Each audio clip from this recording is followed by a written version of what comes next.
11월 16일 수요일입니다. 욥기 7장 희망과 절망 사이라는 주제로 말씀을 나누겠습니다. 먼저 기도로 시작하신 후 성경을 이리 삼읽기 바랍니다. 꾸준한 영성을 여는 당신의 인생을 변화시킵니다. 말씀 다 묵상하셨습니까? 첫 번째, 잠 못 이루는 밤. 6장 7장은 엘리바스의 말에 대한 욥의 답변입니다. 6장에서는 친구들에게, 7장에서는 하나님께 향하여 말을 합니다. 6장에서 욥은 친구들의 태도가 변하기를 바랐습니다. 가르치려고 하지 말고 자신의 의를 믿어달라는 것입니다. 7장 전반부에서는 절망스러운 자신의 처지를 탄식합니다. 1절 2절입니다. 이 땅에 사는 인생에게 힘든 노동이 있지 아니하겠느냐. 그의 날이 품꾼의 날과 같지 아니하겠느냐. 종은 저녁 그늘을 몹시 바라고 품꾼은 그의 삭슬 기다리나니. 욥은 인생을 강제 노동에 비유합니다. 하루 품꾼과 종들에게 노동은 어쩔 수 없이 해야 하는 고된 일일 뿐입니다. 그들은 빨리 일이 끝나서 쉬는 시간과 싹쓸 받는 순간을 기다릴 뿐입니다. 인생이 희망적이지 않다는 비유입니다. 3절 4절입니다. 이와 같이 내가 여러 달째 고통을 받으니 고달픈 밤이 내게 작정되었구나. 내가 누울 때면 말하기를 언제나 일어날까, 언제나 밤이 갈까 하며 새벽까지 이리 뒤척 저리 뒤척 하는구나. 종이나 품꾼에게는 그나마 일이 끝난 후 쉼이라도 있습니다. 하지만 욥은 안식해야 할 시간마저 심리적 고통 속에 잠 못 이루는 밤을 지새우고 있습니다. 성경은 잠을 하나님께서 주시는 복으로 여기고 있습니다. 시편 127편 2절입니다. 너희가 일찍이 일어나고 늦게 누우며 수고의 떡을 먹음이 헛되도다. 그러므로 여호와께서 그의 사랑하시는 자에게는 잠을 주시는도다. 언제 잠이 오지 않은가요? 염려가 있어 생각이 많아지면 잠이 오지 않습니다.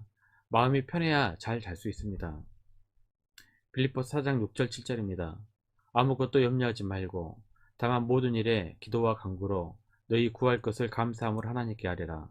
그리하면 모든 지각에 뛰어난 하나님의 평강이 그리스도 예수 안에서 너희 마음과 생각을 지키시리라.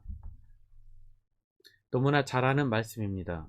하지만 막상 욥과 같은 비참한 고통 앞에서도 마음 편하게 잘 수 있을까요?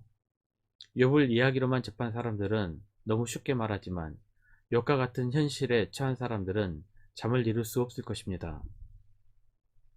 더구나 욥은 정신적 고통만 받는 것이 아니라 육체도 썩어가는 질병으로 고통을 받고 있습니다. 5절입니다. 내 살에는 구더기와 흙덩이가 의복처럼 입혀졌고 내 피부는 굳어졌다가 터지는구나. 누가 욥에게 편하게 자라거나 희망을 가지라고 고면할 수 있을까요? 6절입니다. 나의 날은 배틀의 북보다 빠르니 희망 없이 보내는구나. 두 번째, 희망과 절망 사이. 욥은 희망 없는 삶을 탄식하고는 하나님을 향하여 외치기 시작합니다. 7절입니다. 내 생명이 한낱 바람 같음을 생각하옵소서. 나의 눈이 다시는 행복을 보지 못하리이다. 욥은 자신의 생명이 바람과 같다고 외칩니다. 바람은 인생 무상을 상징합니다. 인생이 헛되고 헛되다는 말이기도 하고 인생이 신속히 날아간다는 말이기도 합니다. 탄식이 사람 사이에서만 끝나버리면 희망이 없습니다. 탄식은 하나님을 향해 합니다. 그때 탄식의 기도가 됩니다. 욥은 분명 절망을 노래하는 것 같지만 그 속에는 하나님을 향하여 신락 같은 희망이라도 붙들려는 욥의 몸부림이 보입니다. 하나님의 돌보심이 없으면 허무한 인생으로 끝나버리고 아무도 기억하지 못하는 헛된 삶으로 마무리하게 될 것을 알기에 하나님을 향하여 호소하는 것입니다. 9절입니다. 구름이 사라져 없어진 같이 수월로 내려가는 자는 다시 올라오지 못할 것이오니. 고대 히브리인들은 수월을 죽은 자의 영혼이 내려가는 어두운 지하 세계로 생각했던 것 같습니다. 이방 세계에서는 죽은 자의 영혼이 다시 자신이 살았던 곳으로 올라온다고 믿었던 반면 욥기의 저자는 죽음을 이생과 영원한 단절로 여겼던 것이 차이일 것입니다. 욥은 죽음을 노래하는 것 같지만 하나님을 향하여 희망을 달라고 간구하고 있습니다. 이것이 벼랑 끝에 서 있는 사람들의 심정일 것입니다. 11절입니다. 그런즉 내가 내 입을 금하지 아니하고 내 영혼의 아픔 때문에 말하며 내 마음의 괴로움 때문에 불평하리이다. 아무 말 없이 참고 인내하는 것이 능사가 아닙니다. 희망과 절망 사이에 우리는 하나님을 향하여 탄식해야 합니다. 하나님께서 응답하실 것입니다. 세 번째, 보호와 감시. 12절입니다. 내가 바다니까 바다 기물이니까 주께서 어찌하여 나를 지키시나이까.